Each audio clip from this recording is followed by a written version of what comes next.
Bismillahirrahmanirrahim. Assalamualaikum warahmatullahi wabarakatuh. Alhamdulillahirabbil alamin wa bihi nasta'in wa ala umurid dunya waddin. Wassalatu wassalamu ala asyrafil anbiya'i wal mursalin sayyidina Muhammadin wa ala alihi wa sahbihi wa man sara ala nahji ila yaumiddin. Amma ba'd. Alhamdulillah atas nikmat yang Allah Subhanahu wa taala karuniakan kepada kita, maka nikmat yang Allah berikan sungguh nikmat yang sangat banyak yang kita tidak akan mampu menghitung nikmat tersebut. Salawat dan salam kita haturkan kepada Nabi Muhammad sallallahu alaihi wasallam, pembawa risalah Islam yang menunjukkan kepada kita jalan yang hak, jalan yang terang, jalan yang tidak ada lagi keraguan di dalam jalan tersebut. Pemirsa yang dirahmati oleh Allah Subhanahu wa taala, majelis kita masih membacakan kitab Khusulul Ma'mul fi Syarah Mukhtasar fi Siratir Rasul karya Dr. Hani Ahmad Faqih hafizahullahu taala, salah satu dosen di Universitas Islam Madinah, di mana beliau menjelaskan sebagian dari kitab Al-Fusul fi Siratir Rasul karyanya Ibnu Katsir rahimahullahu rahmatan wasi'ah. Pada pertemuan kali ini insyaallah kita masuk pada pertemuan yang ke-32. Pada kesempatan kali ini kita hanya membahas satu pembahasan saja. Pembahasan tentang kemudian bagaimana Rasulullah sallallahu alaihi wasallam mempersaudarakan Muhajirin dan Ansor. Langsung saja kita mulai. Bismillah. Qala hafizahullah mu'akhatuhu sallallahu alaihi wasallam bainal muhajirin wal ansor. Rasulullah sallallahu alaihi wasallam mempersaudarakan Muhajirin dan Ansor. Mempersaudarakan dalam artian Rasulullah sallallahu alaihi wasallam kemudian menjadikan mereka bersaudara, menjadikan mereka hubungannya lebih kuat. Ukhuwah ini lebih dari ukhuwah kemudian ukhuwah Islamiyah, tetapi kemudian ada ikatan lain di tambahannya. Ada ikatan lain tambahannya.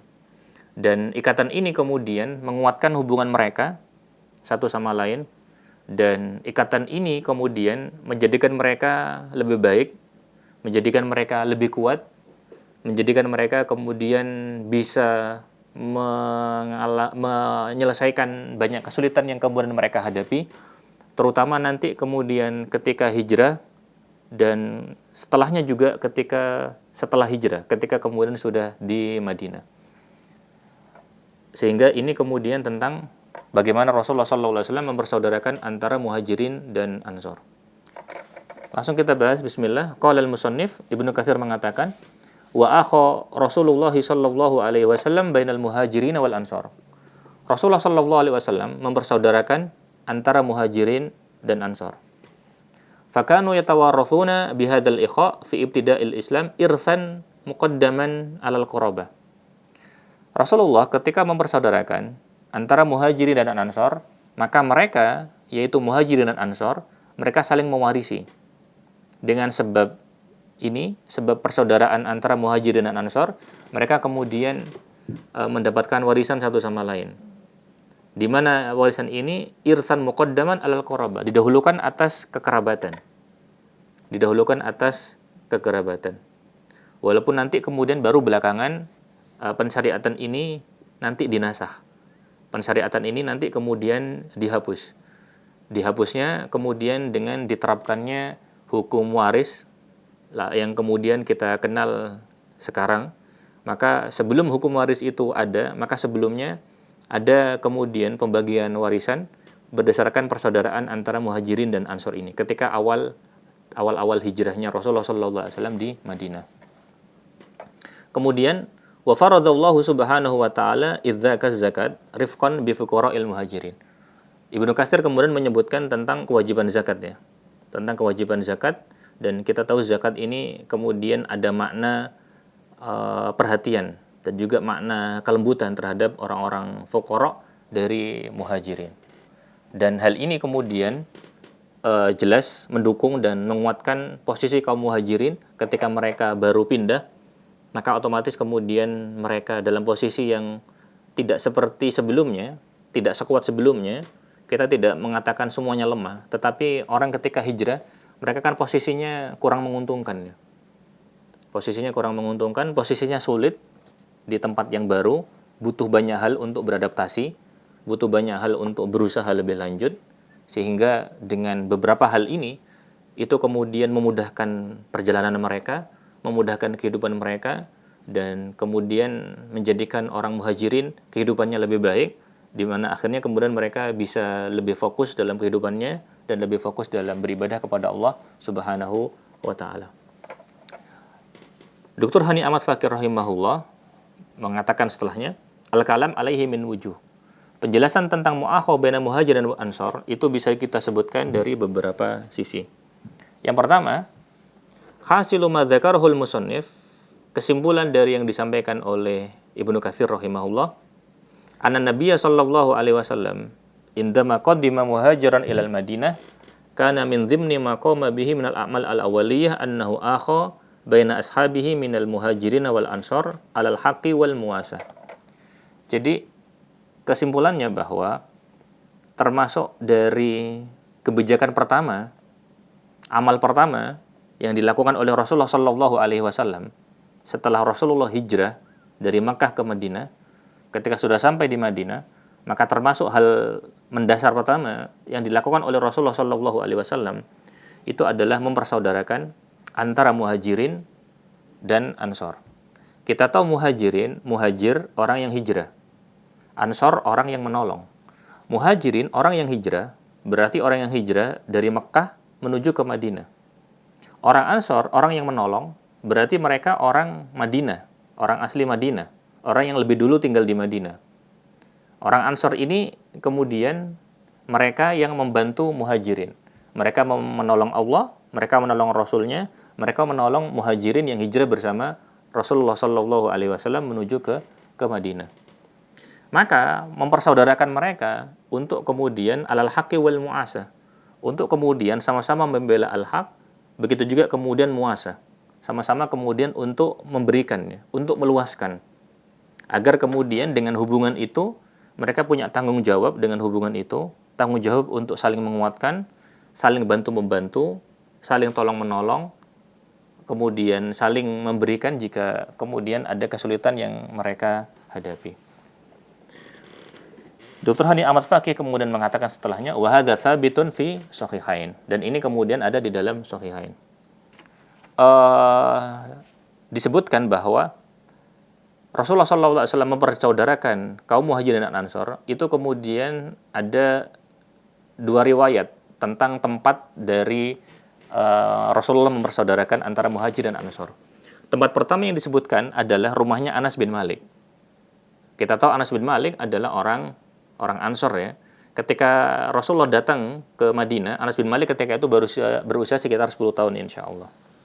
Dalam riwayat yang lain disebutkan bahwa Rasulullah mempersaudarakan antara muhajirin dan ansor itu lokasinya di masjid.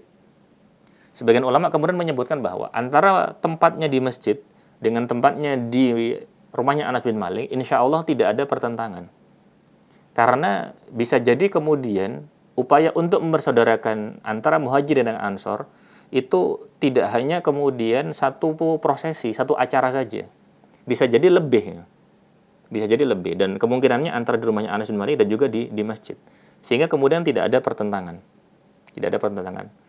Dalam beberapa riwayat disebutkan bahwa yang dipersaudarakan dari muhajir dan ansor, masing-masing dari muhajirin 45 kalau tidak salah, dari ansor kemudian 45. Ini ketika di Madinah.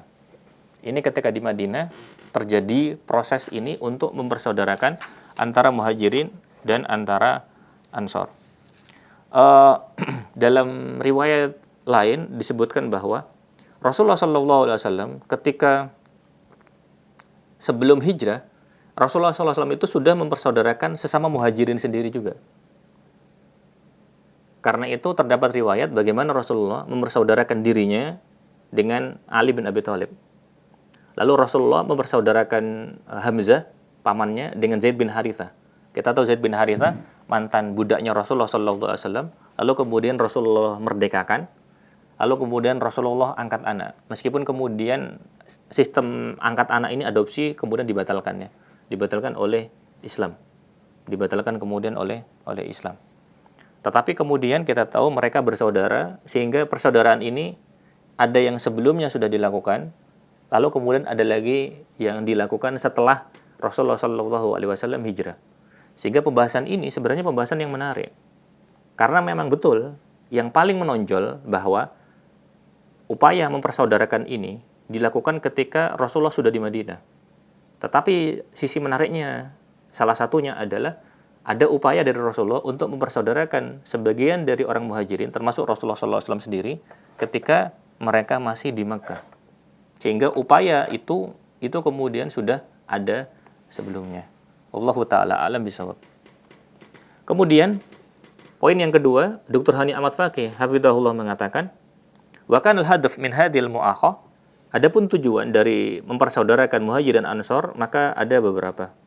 Di antaranya adalah, beliau menukil dari Fathul Bari, di antara manfaatnya adalah takhfifu alamil ghurbah, meringankan rasa sakit karena merasa asing, meringankan rasa asing di tempat baru.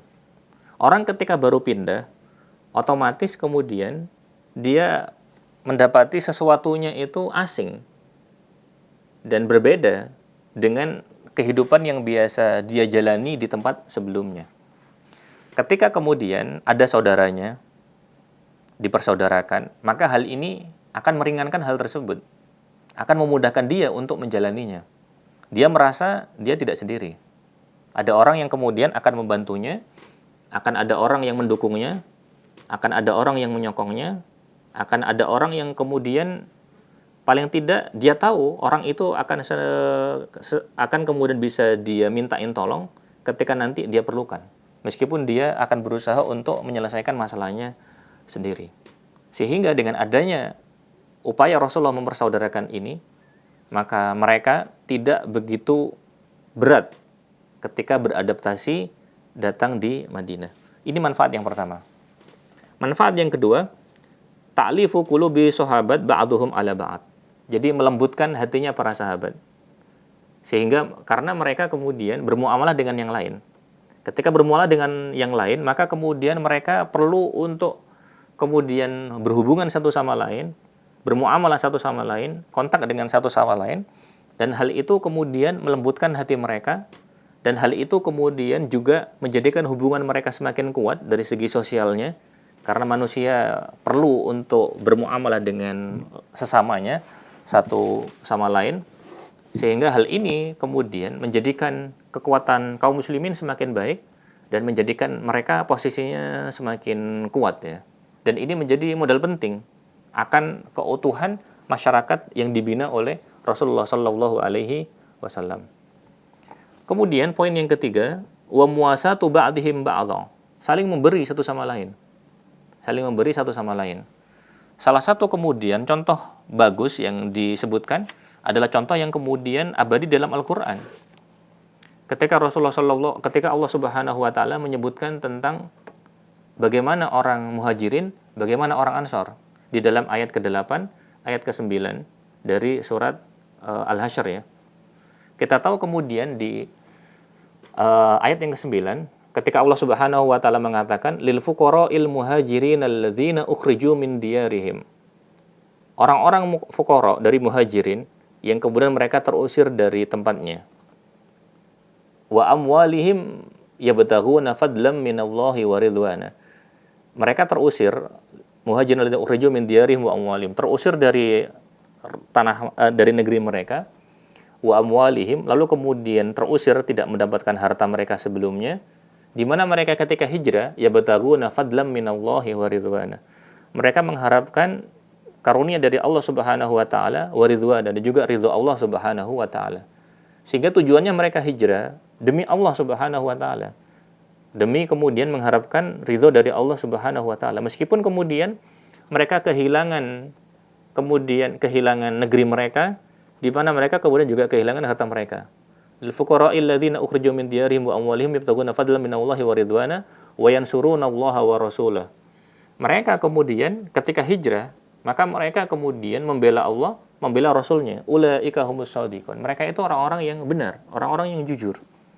Karena kemudian mereka berusaha untuk menjaga agamanya agar kemudian agama Allah Subhanahu wa taala, agamanya Rasulullah sallallahu alaihi wasallam kuat.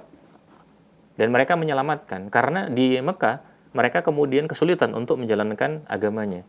Sehingga mereka menjaga agama tersebut. Dan salah satu cara menjaga agama dengan hijrah. Karena ketika di Mekah, mereka sangat kesulitan untuk menjaga agamanya. Lalu kemudian keutamaannya bagi orang Ansor, lil fuqara'il muhajirin ladzina ukhriju min diyarihim wa amwalihim yabtaghuna fadlan minallahi wa ridwana wa yansurunallaha wa rasulahu ulaika humus shadiqun. Lalu kemudian ayat setelahnya, walladzina tabau wa ad-dara wal iman. Orang-orang yang kemudian ditempatin ad-dara wal iman, negerinya, tempatnya, wal iman, dan juga kemudian mereka punya iman. Baik. Al-tabawa udar wal iman min qablihim yuhibbuna man hajara ilaihim. Orang Ansor itu mencintai orang muhajirin yang hijrah ke mereka.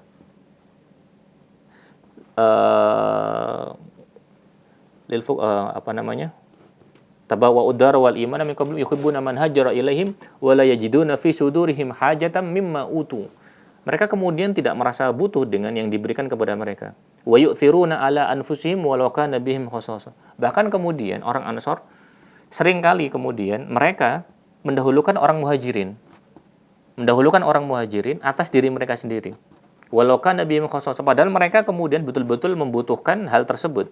Tapi kemudian karena kecintaan mereka kepada Allah dan Rasul-Nya, kecintaan mereka kepada kaum muhajirin, mereka kemudian sangat setia kawan. Sehingga kemudian mereka mendahulukan saudaranya yang muhajirin. Dan ini kemudian salah satu dari keindahan keimanan mereka ya. Di mana kemudian kesetikawanan mereka secara sosial itu sangat kuat. Salah satu bentuknya akhirnya kemudian mereka rela mendahulukan saudaranya padahal mereka sangat perlu, sangat butuh dengan hal tersebut ya, dengan barang tersebut ya. Tapi kemudian karena kecintaan mereka kepada Allah, kecintaan kepada Rasul-Nya, dan kecintaan mereka kepada muhajirin. Sehingga ini contoh yang abadi ya. Dan kita tahu bahwa generasinya sahabat adalah generasi terbaik. Dan ini salah satu bukti kenapa mereka kemudian generasi terbaik. Baik. Kemudian juga tujuannya dari hal ini adalah wa musa'adati ba'dihim li ba'd. Mereka saling membantu satu sama lain. Karena orang muhajirin kemudian dan Ansor ketika dipersaudarakan saling membantu satu sama lain. Salah satu buktinya adalah bagaimana ketika Sa'ad bin Rabi dipersaudarakan dengan Abdurrahman bin Auf. Maka Sa'ad bin Rabi punya dua istri, ditawarkan kepada Abdurrahman bin Auf. Ditawarkan dengan Abdurrahman bin Auf. Maka kemudian Abdurrahman bin Auf kemudian ditawari, lalu kemudian dia tidak cocok, akhirnya kemudian dia tidak mau. Dan hanya kemudian minta untuk ditunjukkan di mana pasarnya orang Yahudi. Pada waktu itu yang ditunjukkan adalah pasar Bani Qainuqa. Sehingga kemudian Abdurrahman bin Auf berdagang, dan ketika sudah berdagang beberapa hari, maka hal itu kemudian sudah mencukupi dirinya. Sehingga kemudian dia cukup kebutuhannya, lalu kemudian tidak begitu lama kalau tidak setelah itu, kemudian dia menikah. Kemudian dia menikah dengan wanita lain ya. Dan ketika menikah nanti, saya lupa wanitanya, apakah wanita Ansor ataukah muhajirin, saya lupa. Ketika nanti Abdurrahman bin Auf menikah, disitulah kemudian terdapat perintah Rasulullah SAW, aulim walau bisya. Jadi adakanlah walimah walaupun hanya kemudian dengan satu ekor kambing saja. Sehingga hal itu menunjukkan bagaimana mereka saling membantu satu sama lain. Sa'ad bin Rabi ketika dibersaudarakan dengan Abdurrahman bin Auf, maka membantu Abdurrahman bin Auf dengan sekuat tenaga, dengan pengorbanan yang sangat banyak. Di antaranya juga pengorbanannya yang belum kita sebutkan, dia kemudian rela membagi hartanya menjadi dua, yang satu diberikan kepada Abdurrahman bin Auf. Maka ini bentuk yang sangat tinggi dari kesetiakawanan sosial. Bentuk yang sangat luar biasa dari kemudian saling membantu satu sama lain. Sehingga layak kalau kemudian para sahabat adalah generasi terbaik. Generasi yang kemudian sangat sulit ya, kalau mungkin kita berat untuk mengatakan mustahil untuk bisa diikuti oleh generasi yang setelahnya. Mungkin bisa kita bilang mustahil, tapi kalau kemudian kita sulit untuk bilang mustahil, sangat sulit ya, sangat sulit untuk kemudian bisa mencapai derajat tersebut. Mungkin generasi setelahnya bisa mengikuti mereka dalam beberapa sisi, tapi kalau semua sisi kita yakin tidak bisa. Kita yakin tidak bisa. Kalau beberapa sisi tertentu barangkali ada yang bisa dari generasi setelah mereka. Tapi kalau semuanya, kita yakin tidak ada yang mampu. Wallahu a'lam.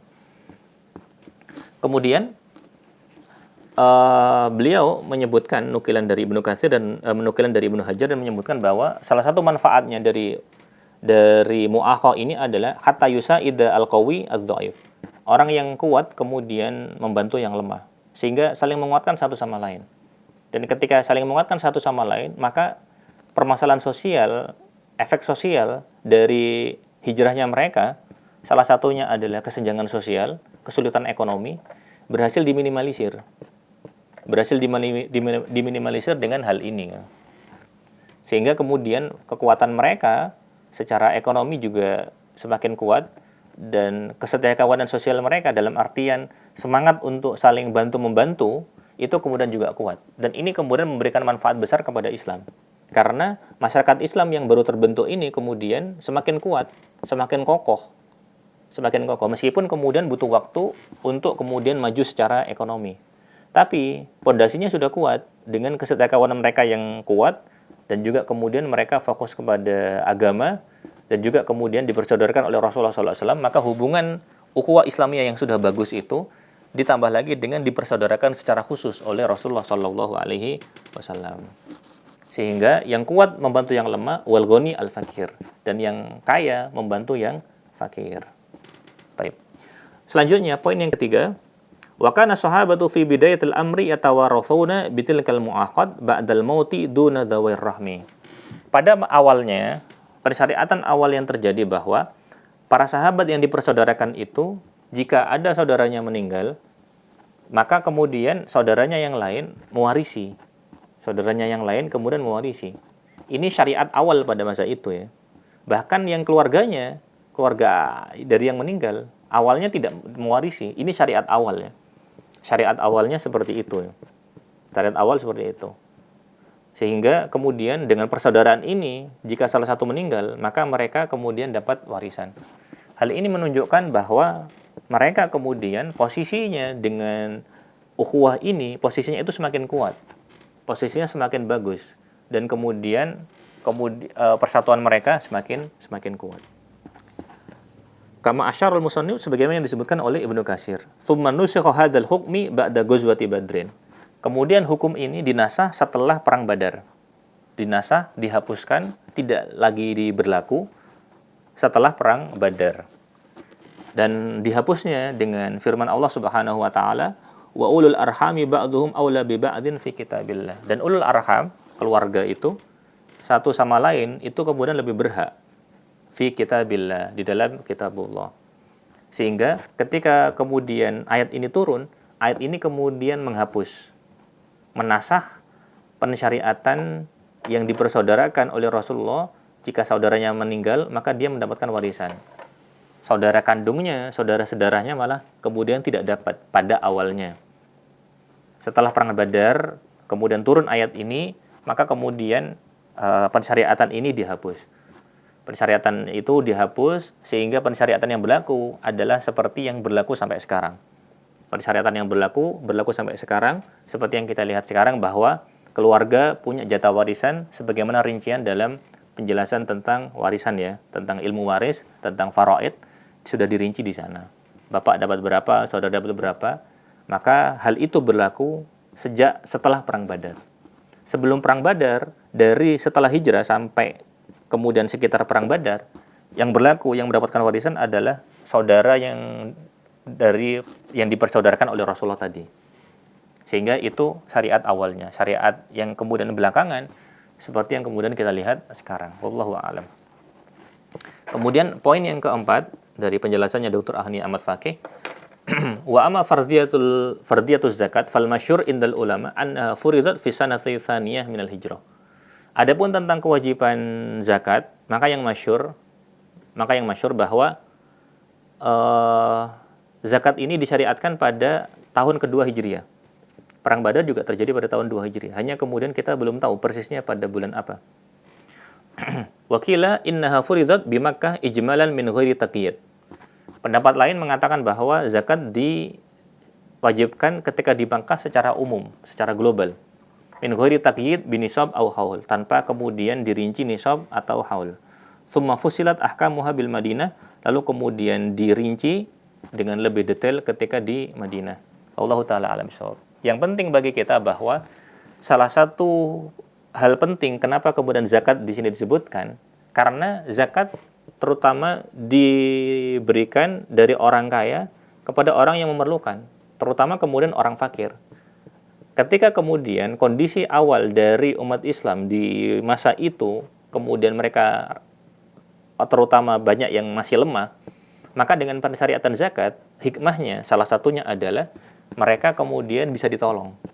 Keadaan mereka kemudian lebih baik dengan pensyariatan zakat ini. Dengan syariat Islam ini kemudian mereka yang kesulitan bisa ditolong. Menjadi salah satu sarana untuk kemudian menolong mereka. Sehingga syariat-syariat Allah Subhanahu wa taala banyak hikmahnya dan kemudian bermanfaat bagi manusia. Kurang lebihnya mohon maaf. Kurang lebih itu yang bisa kita sampaikan pada pertemuan kali ini. Kita akan lanjutkan pertemuan kita pada yang akan datang insya Allah pada pertemuan yang ke-33. Di pertemuan yang akan datang kita akan membahas tentang pensyariatan jihad. Baik, kurang lebihnya mohon maaf. Kurang dan lebihnya mohon maaf. Subhanakallahumma wa bihamdika asyhadu an la ilaha illa anta astaghfiruka wa atubu ilaik. Wassalamualaikum warahmatullahi wabarakatuh.